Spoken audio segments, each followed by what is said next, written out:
IVF treatments పై 20,000 discount. Doctor consultation మరియు ultrasound scan ఉచితంగా అందిస్తున్నారు. 49 అంటే సంతానం, 49 అంటే సంతోషం. ఏం చేశారో తెలియదు మనకి. ఎవరు వాడిచ్చారో ప్రజలే వాడిచ్చారు. ఎవరో వాడిచ్చలే. ప్రజలు చేసింది అంత మోసం. ఎవరో ఆళ్ళు ఇల్లు చేసింది కాదు. ప్రజలే నమ్మకంగా మోసం చేశారు. మరి అన్ని మంచి పనులు చేసిన ఆయన కూడా మోసం చేశారు. మరి ఈయన కూడా మా మంచిదనంగా చేస్తే ఎవరైనా మాకు బాధలే. మమ్మల్ని లేబర్ని చూస్తే మా ప్రజలను చూస్తే మాకు ఎవరు వచ్చినా మాకు బాధలే. ఏపీలో కూటమి గెలిచినాయి కదా, దీని మీద అభిప్రాయం? గెలిచిదని ముందే తెలుసు కదా. ఎందుకంటే ఉన్న పరిస్థితి ఏందో తెలుసు. ప్రతి ఉద్యోగస్తుడి పరిస్థితి ఏందో తెలుసు. ఉద్యోగాలు చేస్తున్నామా కానీ జీతాలన్నీ పెట్రోల్ ఖర్చు పెడుతున్నాము, ఇంట్లో సామాన్లకే ఖర్చు పెట్టేస్తున్నాము. అయిపోతున్నాయి. ఏమున్నాయడా? ప్రతి ఆడవాళ్ళకి జగన్ పట్ట ఒకటి ఇచ్చాము, ప్రతి నెల 18,000 ఇచ్చామని చెప్పి అంటున్నారు తప్ప అవి ఒక్కటే చూస్తున్నారు తప్ప వెనక మొగోడి జోబులోంచి ఎంత కట్ అవుతుంది ఏంటనేది ఎవరు పట్టించుకోవట్లేదు.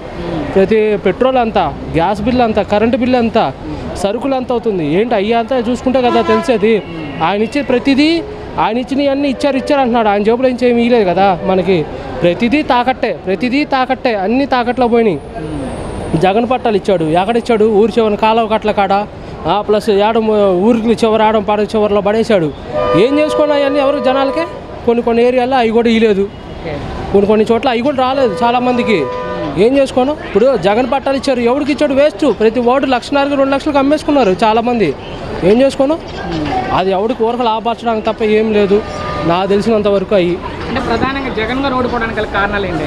ఏమున్నాయి బాస్? ఏం లేదు. ఆయన చేసినవి అన్నీ ఎన్ని ఉన్నాయి? చాలా ఉన్నాయి. ప్రతి ఒక్కడికి తెలుసు ఆ విషయం.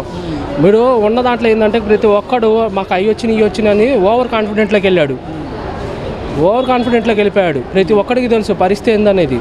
అందరికీ తెలుసు అక్కడ ఏం జరుగుతుంది తెలుసు బ్యాక్గ్రౌండ్లో.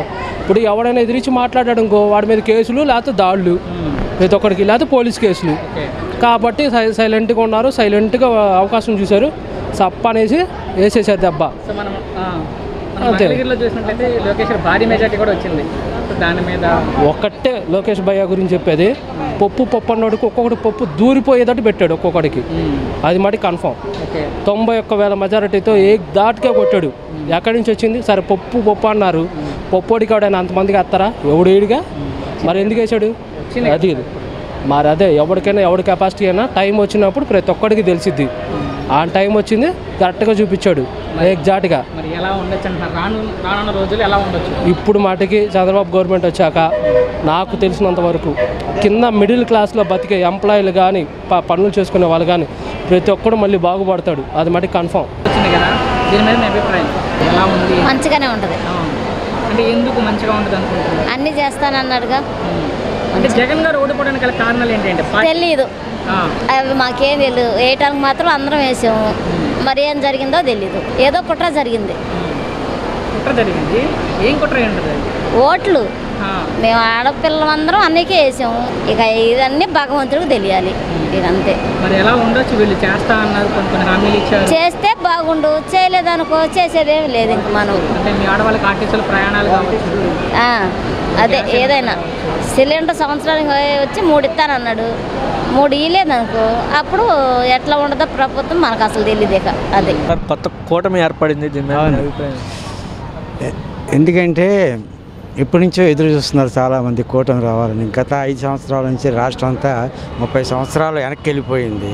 కూటమి వస్తే అందులో సెంట్రల్ గవర్నమెంట్ ఎన్డీతో మమేకం అయ్యారు కాబట్టి మనకి సెంట్రల్ నుంచి రావాల్సిన ఫండ్స్ వస్తాయి. రాబోయే 5 ఇయర్స్లో చంద్రబాబు దర్శకత్వంలో రాష్ట్రం పురోభివృద్ధి బాగా డెవలప్మెంట్స్ ఉంటుందండి. అందరికీ అన్ని రకాల ఈ ప్రభుత్వం వలన, గత ప్రభుత్వం వలన అన్ని రంగాలు కుదేలైపోయినాయి. చాలా బాధపడ్డారు. అది మనకు ఒకప్పుడు మనం ఈ దురాఘాతాలు ఎలా ఉంటాయి పుస్తకంలో చదువుకున్నాం, కానీ ఈ 5 సంవత్సరాలు ఈ గతంలో ఈ ప్రభుత్వంలో చూసాం. ఇక ముందు అవి జరగదు. అందరికీ అన్ని రకాల వాళ్ళకి అన్ని రకాలుగా వృద్ధి చెందుతుంది. అంతకుముందు హైదరాబాద్ని ఉమ్మడి రాష్ట్రంగా ఉన్నప్పుడు హైదరాబాద్ని ఏ విధంగా డెవలప్మెంట్ చేశాడో ఇప్పుడు అమరావతిని కూడా ఆ విధంగా బాగా డెవలప్మెంట్ చేస్తారు. మంచి నాయకత్వం ఉంది. ఇటు పవన్ కుమార్ ఏంటి, మన మోడీ గారు ఏంటి, చంద్రబాబు నాయకత్వం ఏంటి, రాష్ట్రం పురోభివృద్ధి ముందు బాగా తీసుకెళ్తారని ఆశిస్తున్నాను సార్. అంటే మీరు చూస్తున్నారు కదా, అంటే కొంతమంది ఈవీఎంలు కానీ అలాగే వ్యవస్థను మేనేజ్ చేశారని చెప్పండి. ఈ చంద్రబాబు నాయుడు వ్యవస్థలని కానీ అలాగే ఈవీఎంలు కానీ మేనేజ్ చేశారు. అది ఏం లేదు నాకు తెలిసినంతవరకు లేదు. మరి అంటే రాయలసీమ ఏరియా లాంటి పెద్ద పెద్ద రాజకీయ నాయకులు కూడా ఓడిపోవడం జరిగింది. దీని ఇటువంటిది ఏం జరగదు, అన్ని పర్ఫెక్ట్గా జరిగింది సార్. దాన్ని మట్టుకు నేను చెప్పగలను. మరి ఆ లెక్కన కూడా వాళ్ళు చేశారని కూడా బీజేపీ ఇక్కడ అసలు ఎటువంటి అంటే స్థానం లేదు, కానీ 5 సీట్లు 6 సీట్లు కారణం ఏంటంటే 3 పార్టీలు కలిసాయి కాబట్టి, ఎదురుగుండా కాంగ్రెస్ వచ్చి ఓట్లను చీల్చింది కాబట్టి, ఈ 3 పార్టీలు కలిసినాయి కాబట్టి ఓటు శాతం ఎక్కువ వచ్చి పడుతుంది. అదే కనుక 3 విడిగా చేస్తే చెప్పలేం కదా, పర్సంటేజ్ ఉంది కదా దీనికి ఆ పర్సంటేజ్ విడిపోయి అప్పుడు 2 పార్టీలు తగ్గపారుగా ఉండేవి. 3 పార్టీలు కలవబట్టే, ఓట్లు చేరకుండా చేయబట్టే కాంగ్రెస్ని చీల్చింది కాబట్టి ఆవిడొచ్చి దాంతో వీళ్ళకి మెజారిటీ ఎక్కువ వచ్చింది. కొత్త ప్రభుత్వం ఏర్పడింది కూటమి, దాని మీద మంచి పరిణామం అది. ఎలా ఉండబోద్దాం చూద్దాం, రాబోయే రోజుల్లో బాధ్యతగా ఉంటారని అనుకుంటాం. అంతమంది కలిసి అంత మెజారిటీ ఇచ్చినప్పుడు బాధ్యతగానే చేయాలి ఎవరైనా కూడా.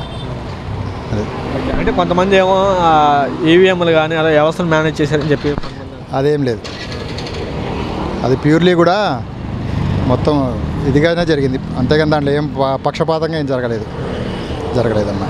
కూటమి ప్రభుత్వం వచ్చింది, మీ అభిప్రాయం దీని మీద? హ్యాపీ. ఎందుకన్నా అంత హ్యాపీ? కూటమి అంటే మళ్ళీ కొత్త ప్రభుత్వం వచ్చింది అనుకోవటమే.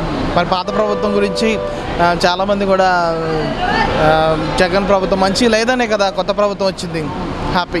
అంటే జగన్ గారు ఓడిపోవడానికి గల కారణాలు ఏంటి అంటే పార్టీ కావచ్చు, పార్టీ ఓడిపోవడానికి గల కారణాలు ఏంటి? కారణాలంటే ఏమి లేదు, మరి ప్రజల నిర్ణయం ఏది కాదు. ప్రజల నిర్ణయమే అన్న. మీరేమనుకుంటున్నారు జగన్ గారు ఓడిపోవడానికి? మంచిగానే చేశారు జగన్ గారు, మరి ఆయన జనాల అభిప్రాయం అయితే తెలియదు. మరి అంటే మీ వరకు మీరు చేస్తా అన్నీ అమలు చేయలేదని నా అభిప్రాయం. 3 రాజధానుల గురించి 3 రాజధానులు అన్న మాట కూడా జనాలు బాధ అనిపించింది. అమరావతి ఓకే, ఒక రాజధాని అంటే బాగుంటుంది, డెవలప్ అవడానికి ఒక రాజధాని కావాలి. 3 రాజధాని అనేసరికి చాలామందికి జనాలకు నెగిటివ్గా అనిపించింది అనుకుంటా. మేబీ మరి కూటమి గెలవడానికి కారణాలు ఏంటి అంటే? కూటమి అంటే నరేంద్ర మోడీ గారు, పవన్ కళ్యాణ్ గారు. ఏమనిపిస్తుంది ఏముంది ఇప్పుడు, అది అనుకున్న రీతిలో జనాలు చేసిన పనికి ఎవరు చెప్తారండి. ఇప్పుడు ఏమనిపిస్తుంది అంటే అన్ని సంక్షేమ పథకాలు చేసినా మరి ఓడించటం అనేది అది చాలా దారుణం అని నేను భావిస్తున్నా. జగన్ గారు ఓడిపోవడానికి గల కారణాలు ఏంటి? కారణాలు అనేది అసలు ఇంకా ఏమీ తెలియట్లా. ఆయన చేసింది మంచిగా కానీ చెడేం చేయలే. అంటే ఆ పార్టీ ఏం కాదు, అంతకుముందు వాళ్ళందరూ పాలన చేసిన ముఖ్యమంత్రులు అందరం చూసుకుంటే ఆయన బెటర్, మంచి పేదలకి డైరెక్ట్గా అన్ని పథకాలు అందేటట్టు చేశాడు. మరి ఎందుకు ఓడించారనేది ఆశ్చర్యం, అది తెలియట్లా అసలు. వీళ్ళు అమలు చేయలేని పథకాలు ఇచ్చారు కదా, ఒకవేళ మరి వాటి మీద ఏమన్నా జనాలు ఇది పెట్టి ఏమన్నా వేసారేమన్నా అనేది. అవును, ఓట్లు కనిపించలేదంటే మరి అది జరిగింది పొరపాటు, ఎక్కడ జరిగింది అనేది. ఇప్పుడు ఉచిత బస్సు రేపు నుంచి చంద్రబాబు నాయుడు గారు చేయాల్సినవి తలకు మించిన భారం అయినవి ఉన్నాయి. మామూలుగా ఇప్పుడు ఉచిత బస్సులు 1500 నెలకి, 18 సంవత్సరాలు దాటిన వాళ్ళకి 3 గ్యాసు బండ్లు. ఏమండి, గ్యాసు తగ్గించండి అంటేనే తగ్గించినటువంటి ప్రభుత్వాలు రేపు ఉచితంగా 3 ఎలా ఇస్తాయి? ఇవన్నీ అమలుగానే హామీలు ఇచ్చాడు, అవి అమలు చేస్తాడా చేయడం అనేది వేచి చూడాలి. ఇక్కడ మనం